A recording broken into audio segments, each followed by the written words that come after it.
Oi, mamães! Sejam muito bem-vindas a mais essa aula de aquecimento do meu evento principal da semana que vem.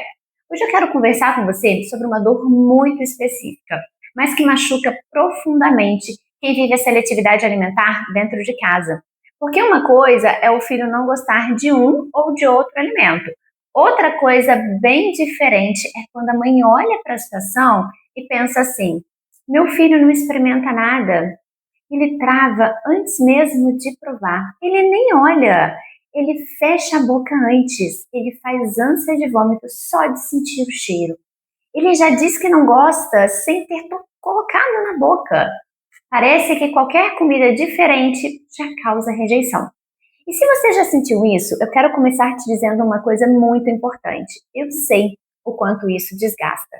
Desgasta porque a mãe tenta, desgasta porque a mãe quer fazer o melhor, desgasta porque ela prepara, oferece, insiste, pensa, repensa e mesmo assim parece que a criança trava mesmo antes de dar a chance para a comida. E quando isso acontece, é muito comum a mãe achar que o problema está só no alimento. Mas a maioria das vezes não está só no alimento. Existe uma dinâmica inteira por trás desse travamento. E é exatamente sobre isso que nós vamos falar hoje. Para quem ainda não me conhece, eu sou Jaqueline Mendes, nutricionista especialista em nutrição infantil e com ênfase em seletividade alimentar. O meu trabalho é ajudar mães de crianças seletivas a ensinarem seus filhos a comerem alimentos saudáveis sem estresse. E eu faço isso olhando para aquilo que muitas vezes ninguém explica para uma mãe com clareza. Porque muita gente fala, é só insistir, é só deixar com fome, é só não dar outra opção, é só fazer mais bonitinho, é só esperar. Mas a mãe que vive isso sabe que na prática não é assim. Ela sabe que tem uma criança que trava antes mesmo de experimentar.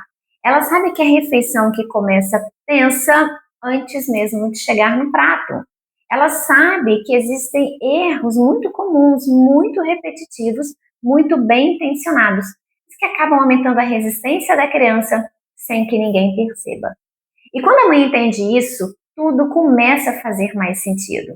E essa aula faz parte do nosso aquecimento para o evento principal. E o papel de uma aula de aquecimento é muito claro: é gerar valor, abrir os olhos, trazer direção, quebrar obstáculos e preparar você para aproveitar muito melhor o que vem a seguir. Então hoje a minha intenção aqui não é te dar uma aula solta, é te ajudar a enxergar uma coisa com muita clareza. Às vezes o filho não experimenta porque ele é seletivo. Sim, mas muitas vezes ele também trava porque alguns erros ao redor da alimentação estão reforçando esse bloqueio sem a mãe perceber. E eu já quero te deixar uma coisa muito clara: isso não significa culpa. Não significa que você estragou alguma coisa. E não significa que o seu filho está fazendo isso de propósito. Não significa que vocês são um problema. Significa apenas que existe um processo acontecendo. E quando existe um processo, ele pode ser entendido. E quando ele pode ser entendido, ele pode ser conduzido de outra forma. Então essa aula é para te dar clareza. Na próxima semana, vai começar na segunda-feira, dia 6, e vai até domingo, dia 12 de abril. Nós vamos ter a jornada Seu Filho Comendo de Tudo. E essa jornada foi pensada para a mãe que quer parar de ser refém da seletividade alimentar e quer aprender o que realmente está por trás da recusa, da trava e da dificuldade e da tensão nas refeições. Ao longo da jornada, eu vou aprofundar com você os erros, os pilares e os elementos que precisam ser entendidos para que a criança avance na relação com a comida de forma mais leve, mais segura e sem estresse. Então, se hoje eu vou te mostrar o que pode estar fazendo o seu filho travar antes mesmo de experimentar, na jornada você vai enxergar essa situação de uma forma muito mais completa. Então, se você ainda não se inscreveu na jornada Seu Filho Comendo de Tudo, faça a sua inscrição. Eu vou deixar o link aqui abaixo dessa aula. E entra também no grupo de WhatsApp, porque o grupo é o lugar onde você acompanha os avisos, não perde o andamento das aulas e fica mais próxima de tudo que eu vou trazer. E se você está aqui e esse tema faz sentido para você na sua realidade, não deixa para depois. Se inscreve e entra no grupo. E o tema da aula de hoje é os maiores erros que fazem seu filho travar antes mesmo de experimentar a comida. E esse é um tema muito importante, porque muitas mães ainda olham para a seletividade apenas na hora em que o alimento chega perto da boca da criança. Mas a verdade é que muitas vezes o travamento começa antes. Ele começa no clima da refeição. Ele começa na forma como a comida aparece. Ele começa na expectativa criada. Ele começa na pressão. Ele começa nas repetições erradas. Ele começa na tensão emocional e ele começa no significado que aquela experiência foi ganhando para a criança. Então hoje eu vou te mostrar o que está por trás desse travamento, porque isso importa. Quais erros mais reforçam essa trava? O que uma mamãe precisa parar de normalizar? E o que precisa ser entendido a partir de agora? Fica comigo até o final, porque essa aula pode te fazer olhar para a recusa alimentar do seu filho com outros olhos. O seu filho pode até estar travando antes da comida chegar à boca. Agora eu quero começar pelo ponto mais importante de todos. Entender o que significa na prática uma criança travar antes mesmo de experimentar.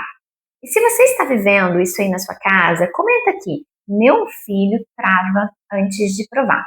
E quando eu falo que a criança trava antes mesmo de experimentar, eu estou falando daquela situação em que a recusa acontece antes do contato real com a comida. Ou seja, a criança nem provou e já rejeitou. Ela olha e já diz: não quero. Ou diz: eca. Ela vê no prato e já fecha a cara. Ela sente o cheiro e já se afasta. Ela vê a cor e já recusa. Ela percebe uma textura diferente e já entra em resistência. Às vezes ela nem deixa aproximar. Às vezes ela chora, às vezes ela negocia, às vezes ela quer sair da mesa.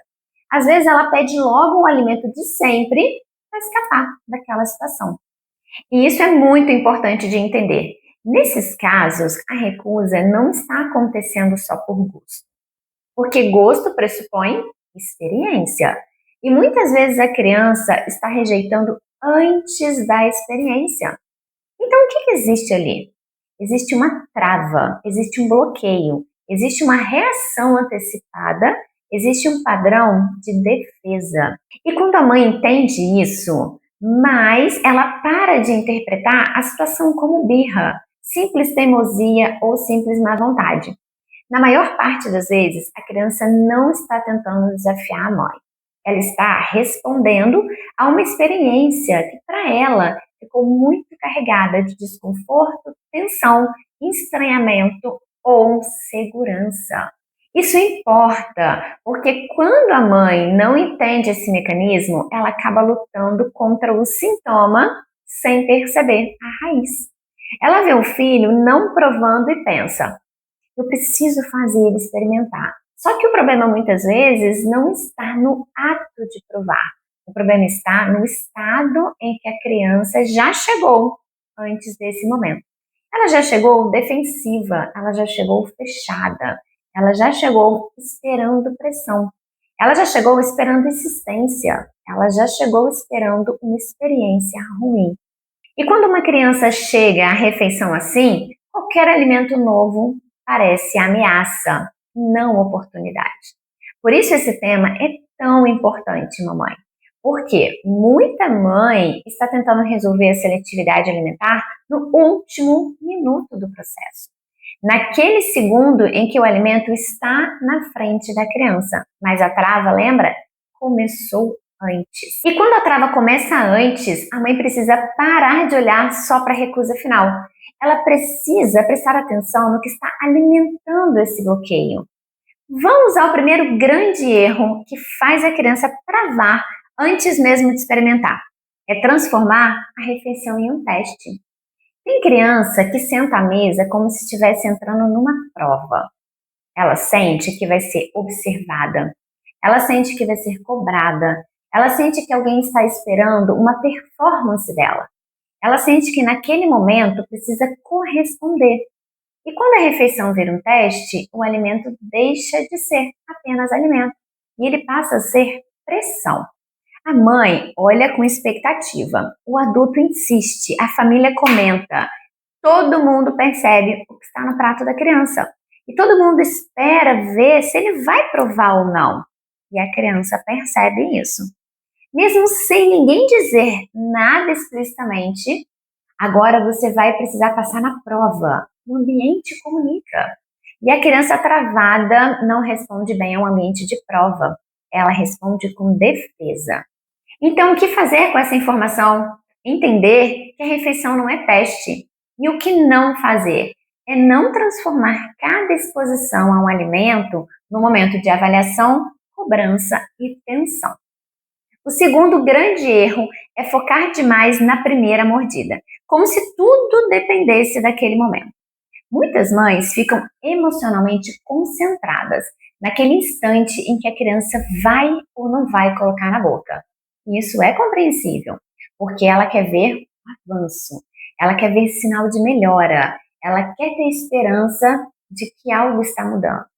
Só que quando toda a energia emocional da refeição fica colocada ali em cima da primeira mordida, a criança sente o peso daquele momento. E aí, o que era para ser uma aproximação vira um marco dramático. A atmosfera fica carregada, a expectativa aumenta, a tensão sobe. E a criança percebe que aquele ato ganhou um tamanho enorme. E muitas vezes, quanto maior o peso colocado em cima da experimentação, maior a chance de bloqueio. Então, o que uma mãe precisa entender? Que o processo não pode ficar emocionalmente pendurado em um único instante. E o que não fazer? Não transformar a primeira mordida num grande evento carregado de pressão. E o terceiro erro é insistir de um jeito tão previsível que a criança trava antes mesmo da comida chegar. Tem criança que olha o prato e já sabe o roteiro. Ela pensa, agora vão me pedir, agora vão insistir, agora vão dizer só mais uma colher, agora vão negociar, agora vão comparar, agora vão prometer um prêmio, agora vão dizer que se eu comer tudo é para eu crescer. Percebe o que acontece? A criança não está reagindo só ao alimento, ela está reagindo ao roteiro inteiro que ela aprendeu a esperar. E existe aqui um ponto muito importante. Muitas mães fazem isso tentando ajudar, tentando resolver, tentando evitar que o filho continue comendo sempre a mesma coisa. Então, de novo, não é culpa, é uma tentativa sem direção. Mas quando essa tentativa se repete do mesmo jeito, a criança cria resistência antes do alimento. E o que fazer com esse entendimento? Perceber que quando a insistência vira padrão previsível, ela deixa de aproximar e passa a travar. E o que não fazer? Não repetir sempre o mesmo roteiro de cobrança em toda a refeição. O quarto erro é rotular a criança na frente dela ou sobre ela. Frases como: ele é impossível, ele é teimoso, ele não gosta de nada, ele é chato para comer, ele só quer besteira, ele nunca vai mudar. Ah, ele é assim mesmo. Parecem só desabafo, mas em muitos casos eles vão construindo uma identidade alimentar ruim ao redor da criança. E isso pesa. Porque quando a criança é vista o tempo todo como aquela que não come, ela começa a ocupar esse lugar. E quanto mais essa identidade se fortalece, mais o travamento ganha força. Então, o que a mãe precisa entender? Que comportamento alimentar não é essência da criança. A criança não é o problema. O comportamento é que precisa ser entendido e ser conduzido. E o que não fazer? Não transformar dificuldade em identidade. E o quinto erro é subestimar a rejeição antes da prova. Tem mãe que pensa assim: Ah, mas se ele nem provou, então ainda nem começou. Só que na verdade já começou. E se a criança rejeita ao olhar, se ela rejeita pela cor, se ela rejeita pela textura, se ela rejeita pelo cheiro, se ela rejeita pela simples presença no prato, isso já é parte do problema. E também já é parte do processo que precisa ser olhado. Tem crianças que travam ao ver qualquer coisa verde. Tem crianças que recusam só porque está misturado. Tem crianças que se incomodam quando um alimento encosta no outro. E tem crianças que dizem, não gosto, olhando. Então, o que a mãe precisa fazer é levar a sério o que acontece antes da experimentação. E o que não fazer? Não ignorar essas reações como se fossem irrelevantes, frescuras ou um detalhe. O sexto erro é comparar. Comparar com o irmão, comparar com o primo, comparar com o filho da amiga, comparar com a criança da escola, comparar com a situação da casa dos outros. E essa comparação geralmente vem com frases como: na casa da sua tia você comeu, seu primo come, o seu irmão comia, na escola você prova, na casa dos outros você aceita. Só que a comparação não destrava, comparação pesa. E muitas vezes ela ainda coloca a mãe num lugar de mais dor, porque ela se sente julgada. Especialmente quando alguém fala: engraçado, na minha casa ele comeu. Isso machuca, porque parece que o problema é a mãe, e não é. O que isso mostra muitas vezes é que o contexto influencia muito, o ambiente influencia muito, a expectativa emocional influencia muito. Então, o que fazer com clareza?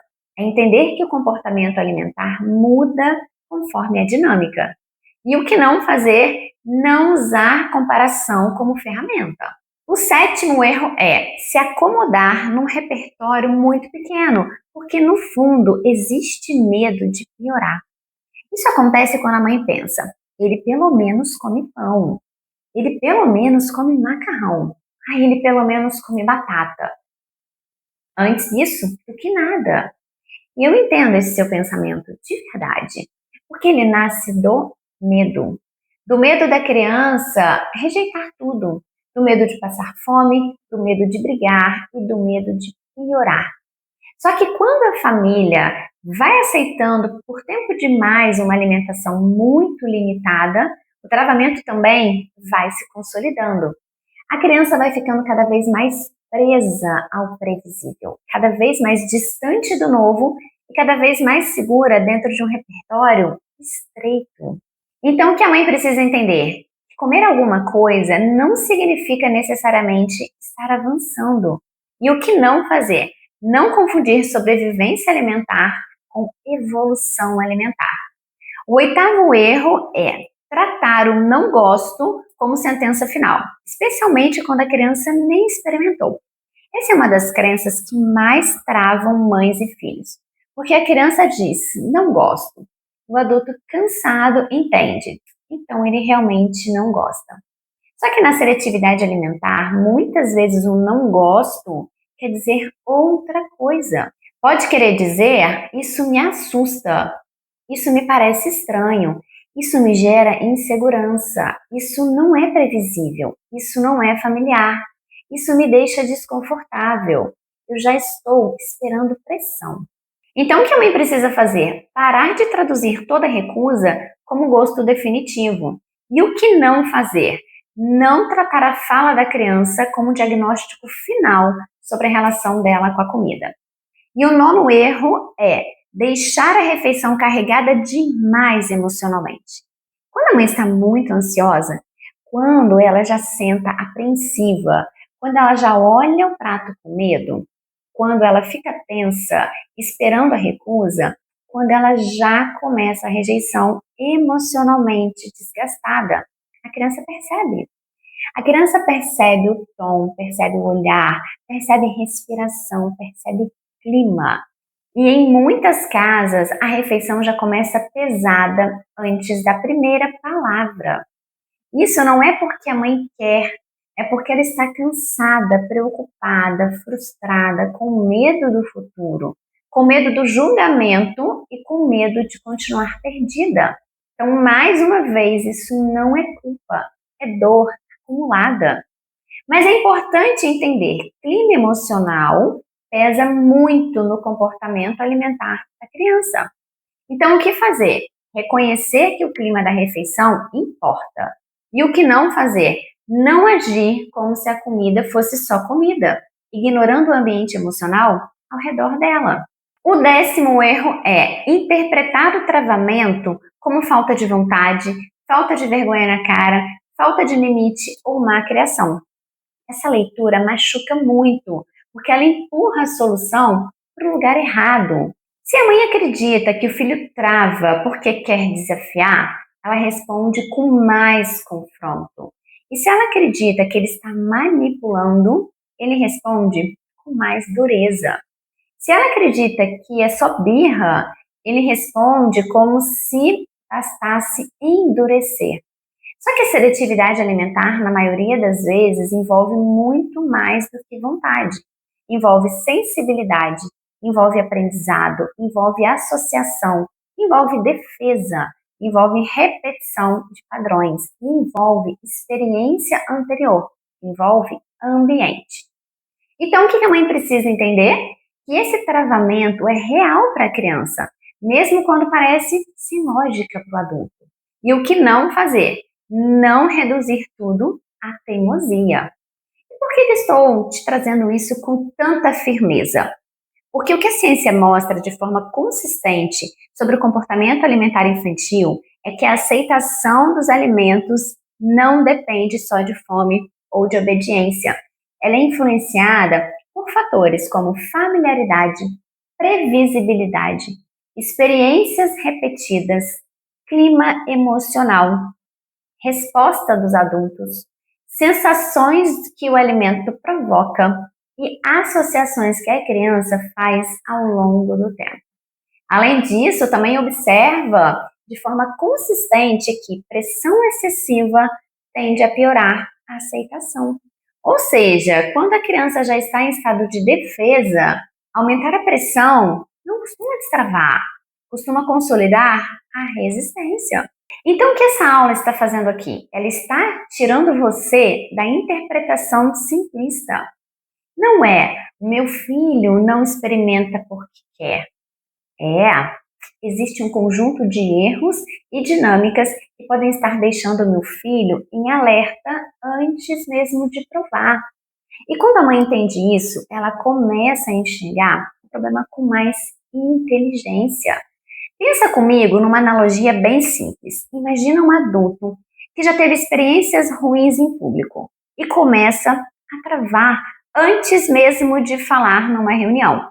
Ele nem começou a falar, mas já sua, já se fecha, já evita, já quer fugir, já diz que não consegue. Você olharia para essa pessoa e diria assim: isso é falta de vontade? Provavelmente não. Você entenderia que existe uma resposta antecipada de defesa. E na alimentação seletiva, muitas crianças vivem algo parecido. Elas travam antes da experiência porque já aprenderam a se defender daquela situação. Por isso, o foco não pode ficar só em obrigar a provar.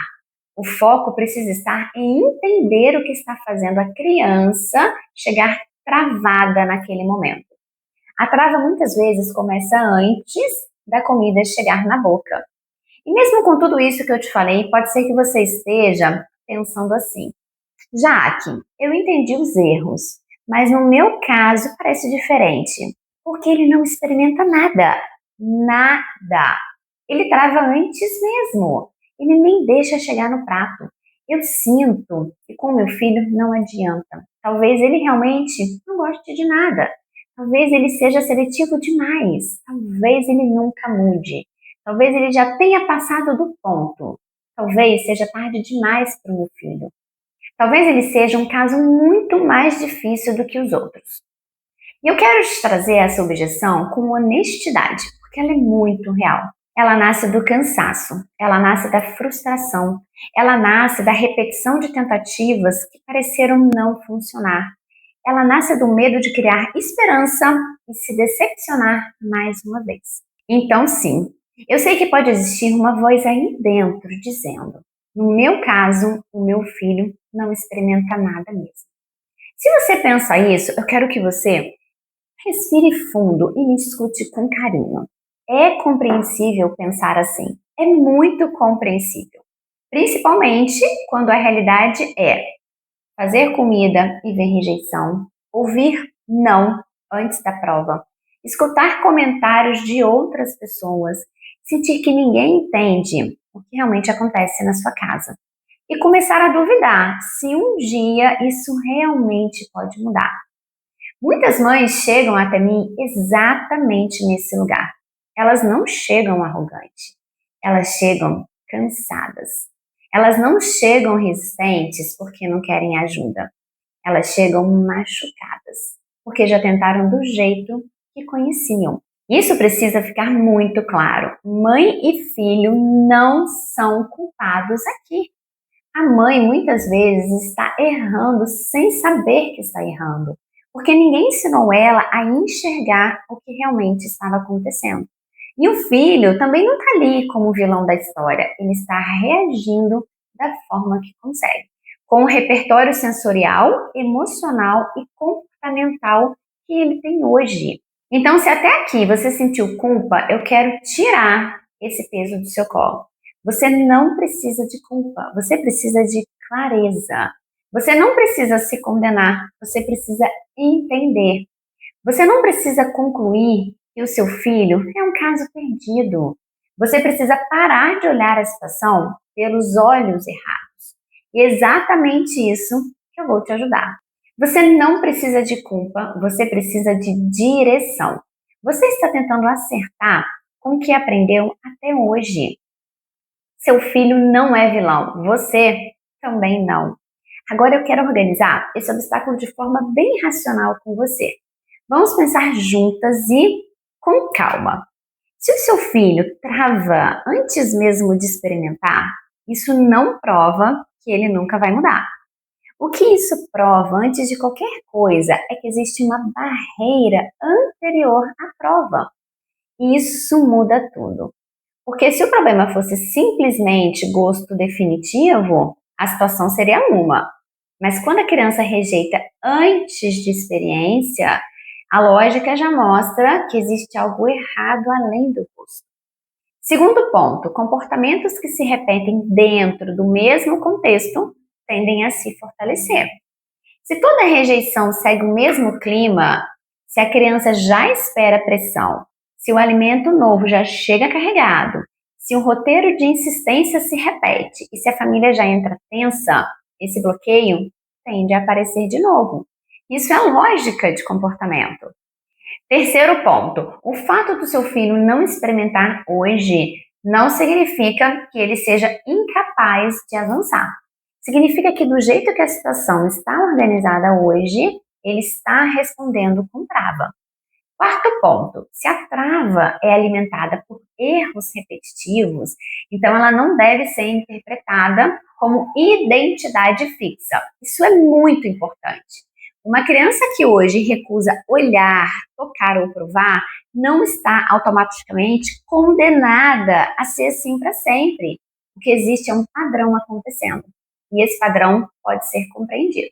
Quinto ponto, muitas mães confundem intensidade da dificuldade com impossibilidade de mudança, mas são coisas diferentes. O caso pode ser desafiador? Sim. Pode ser cansativo? Sim. Pode exigir uma leitura mais inteligente? Sim. Mas desafiador não é a mesma coisa que impossível. E quando você entende isso, você deixa de dizer: o meu filho não experimenta nada, então tenho que fazer. E começa a pensar: o meu filho trava antes de experimentar. Então eu preciso entender o que está reforçando essa trava. Percebe a diferença? Uma frase te paralisa, a outra te coloca em posição de direção. E é essa mudança de leitura que eu quero provocar em você. O problema não é identidade fixa, é padrão repetido. E quando você muda a leitura do problema, muda também a forma de conduzir. Agora eu quero sustentar isso com evidências da prática. No material que eu construo com mães que vivem a seletividade alimentar, existe uma repetição muito clara. Muitas delas chegam dizendo exatamente isso: meu filho não experimenta. E quando a gente vai olhar mais de perto, quase sempre aparece um conjunto de erros ao redor da alimentação que estava reforçando o travamento sem que a família percebesse. Por exemplo, aparece a criança que já dizia, não gosto, antes mesmo de provar. Aparece a criança que travava ao ver certas cores no prato. Aparece a criança que só aceita poucos alimentos muito previsíveis, como pão, macarrão, batata e bolacha. Aparece a mãe exausta, já convencida de que o filho era assim mesmo. Aparece a casa inteira emocionalmente cansada da refeição. E o mais importante, aparece quase sempre a crença de que aquele comportamento era definitivo. Casos como o da Juliana, por exemplo, mãe de um menino que praticamente só aceitava poucos alimentos e fechava a boca diante de qualquer coisa diferente. Mostra muito bem isso. Ela já estava convencida de que o filho seria muito seletivo. Ou seja, a trava já tinha virado identidade na cabeça dela. Casos como o da Camila, que acreditava que o filho nunca mudaria e que ele recusava até olhar as frutas na mesa. Mostram a mesma lógica. O bloqueio parecia tão grande que a mãe já estava lendo aquilo como uma sentença final. Casos como o da Joana, que via o filho chorar só de ver algo verde no prato. Mostram uma outra coisa muito importante: a rejeição visual também é parte do problema. E o que esses casos revelam? Revelam que quanto mais a mãe entende que a criança travou antes da prova, mais ela para de ler aquilo como teimosia pura e passa a ler como um bloqueio alimentar.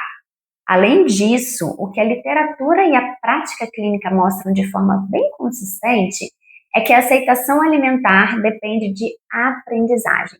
A pressão tende a piorar a resposta. O ambiente emocional interfere, a familiaridade pesa. E a forma como os adultos conduzem a situação impacta muito o comportamento da criança. Então, quando eu digo que existem erros que fazem seu filho travar antes mesmo de experimentar, eu não estou criando drama. Eu estou descrevendo um fenômeno real, observado repetidamente. E tem uma evidência que eu considero muito importante. Ainda que ela não venha em número, a mudança no estado emocional da mãe, quando ela entende o que está acontecendo. Porque até antes dessa clareza, a mãe costumava viver assim, ansiosa, culpada, perdida, julgada, frustrada e com medo do futuro. Mas quando ela entende que o filho não é o problema e que ela também não é a culpada, quando ela percebe que existem erros concretos reforçando a trava, ela sai do lugar de culpa e entra no lugar de leitura. E isso por si só já muda a forma como ela olha para a situação. Ela para de pensar, meu filho não quer, e já começa a pensar, meu filho está travado. Ela para de pensar, eu estou falhando, e começa a pensar, eu preciso de direção. Essa mudança de leitura é uma das maiores evidências de que existe um caminho melhor do que o desespero e a insistência cega. Então eu quero fechar essa aula te deixando uma visão muito simples e forte. Se eu pudesse resumir a aula de hoje em uma frase, eu diria: seu filho pode estar travando antes mesmo de experimentar, porque existem erros ao redor da alimentação que estão reforçando esse bloqueio sem que ninguém perceba. Hoje você entendeu que a trava pode acontecer antes da prova. A recusa nem sempre é só gosto. Refeição carregada de teste e pressão piora o bloqueio. Rotular a criança fortalece a identidade errada. Comparação não ajuda. Clima emocional pesa. E interpretar tudo como teimosia faz a mãe lutar no lugar errado. E acima de tudo, você entendeu uma coisa que eu quero reforçar com muito carinho. Nem você é culpada, nem o seu filho é vilão. E exatamente por isso que eu quero te convidar para a jornada Seu Filho Comendo de Tudo. Porque essa aula de hoje, mamãe, foi só para abrir os seus olhos. Foi para mostrar que existe uma lógica por trás da trava. Foi para demonstrar a ideia de que o seu filho simplesmente não gosta de nada. Mas na jornada eu vou aprofundar isso com você. Eu vou te mostrar com mais clareza os erros que mantêm a seletividade alimentar. O que precisa ser entendido e o que precisa ser deixado de ser normalizado dentro da rotina alimentar. Então, se essa aula já te trouxe clareza, a jornada vai te trazer a visão do processo. Nas próximas aulas você vai entender ainda mais profundamente porque algumas atitudes bem intencionadas acabam reforçando a recusa alimentar. Porque tanta mãe sente que tenta de tudo e não vê avanço. E porque a seletividade não pode ser lida de forma rasa. Você vai perceber que existe muito mais por trás do prato do que parece. Existe comportamento, existe ambiente, existe emoção, existe repetição, existe leitura errada e existe direção certa. E é isso que eu quero construir com você. Então, não deixa para depois. Porque na prática, o depois eu vejo é o que faz muitas mães continuarem por meses ou anos vivendo a mesma tensão na hora das refeições. E se esse tema falou com você, se você se viu nessa aula, se você percebeu que o seu filho trava antes mesmo de experimentar, então esse é o sinal claro de que você precisa estar comigo na jornada. Então, o meu convite final é simples. Se inscreva agora mesmo na jornada Seu Filho Comendo de Tudo, se ainda não se inscreveu. O link está aqui abaixo dessa aula. E depois disso, entre no grupo de WhatsApp. Fica perto, acompanha, não perde as próximas aulas. E se essa aula fez sentido para você, se inscreve aqui no meu canal e compartilha com outra mãe que também vive isso dentro de casa. E está ouvindo o filho que não gosta de nada. Quando, na verdade, ele pode estar travado antes mesmo de experimentar. Muito obrigada por estar aqui comigo. Eu espero de verdade que essa aula tenha tirado o peso do seu coração e colocado mais clareza na sua mente. Nos vemos na jornada Seu Filho Comendo de Tudo. Antes de sair, comenta aqui uma frase: meu filho não é o problema. Ou, agora eu entendi a trava. Eu quero ler o seu comentário e vou responder todos. Até lá!